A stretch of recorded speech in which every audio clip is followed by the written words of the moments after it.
बिस्मिल्लाहिर्रहमानिर्रहीम। अस्सलाम वालेकुम। आप देख रहे हैं 1 बाय 1 न्यूज़ HD।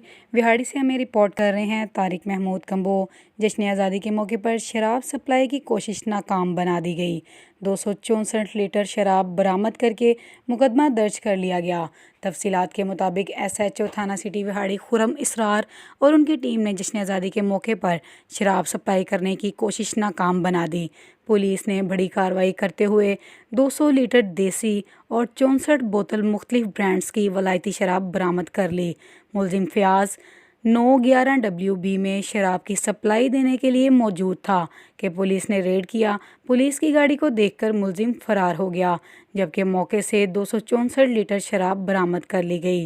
अहले इलाका ने पुलिस की इस ज़बरदस्त कार्रवाई पर खराज तहसीन पेश किया। मज़ीद ऐसी वीडियो देखने के लिए हमारे चैनल को लाइक करें, शेयर करें, सब्सक्राइब करें और घंटी का निशान दबाना ना भूलिए ताकि आने वाली हर नई वीडियो आपको मौसूल हो सके। तो देखना ना भूलिएगा हमारा अपना चैनल 1 बाय 1 न्यूज़ HD।